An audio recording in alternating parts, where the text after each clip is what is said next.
Frank's caught between these two guys who he's indebted to and has to make a terrible decision. And I think Frank had this thing he was trying to unload, the guilt that he felt about what he had done, that played on him.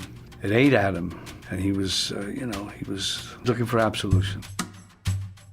Frank Sheeran was always looking for a way out. At first, he was a small-time grifter, a truck driver who ended up catching the eye of the Bufalinos, Philadelphia's organized crime family. He liked to drink, he kept his mouth shut, and above all, was a reliable assassin. They took him in, called him the Irishman. But Frank had another side.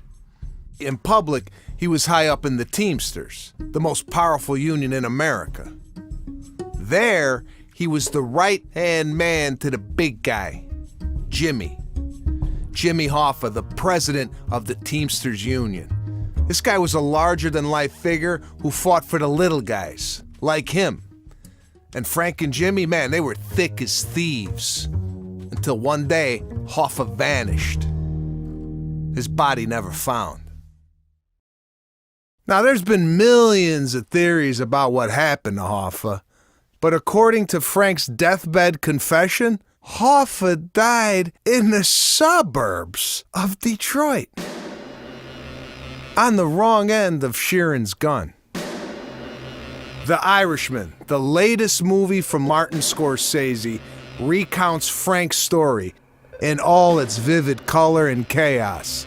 Now, to pull this off, Scorsese recruited the heaviest of hitters: Robert De Niro, Al Pacino, and Joe Pesci, and pioneered groundbreaking de-aging technology to take the audience through the many stages of these complicated characters' lives. This is Behind The Irishman, the official companion podcast from Netflix.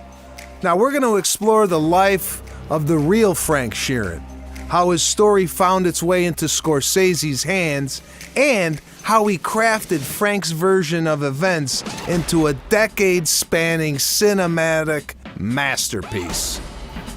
I'm Sebastian Maniscalco. I play Crazy Joe Gallo, a notorious New York gangster and the victim of a brutal gangland assassination. Spoiler alert. If you haven't seen The Irishman yet, now would be a good time to go watch it.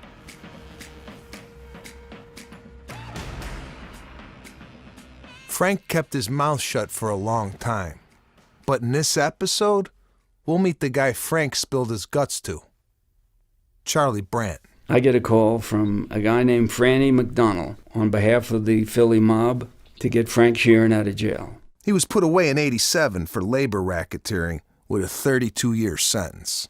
I'm a retired Chief Deputy Attorney General of the state of Delaware, and I got him out. That's when Charlie figures out why Frank chose him. Frank took me aside and told me that he had read my book in jail called The Right to Remain Silent. It's a novel, but it's based on homicides that I solved through interrogation. He wanted me to write a book for him because at that point there were 6 books and they all had him in the matter, as he would call it.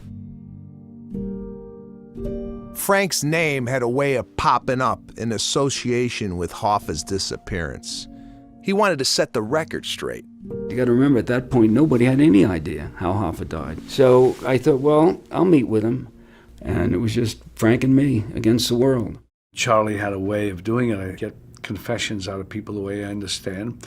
And that takes a certain knack, a certain sensitivity. You guys know that voice. Robert De Niro.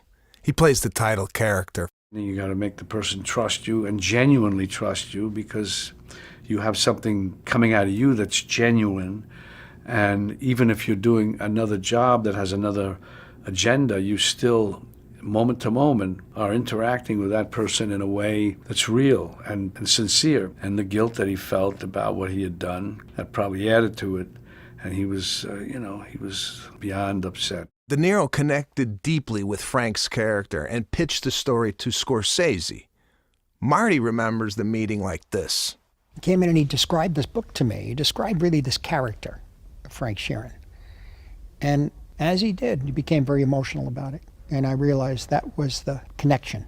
And there was, use the word gold, in a way. We know each other kind of so well that we don't have to say anything at that point. I know if he could tap into that character that way, based on the structure of the story and the situation these people found themselves in, I know I could go there.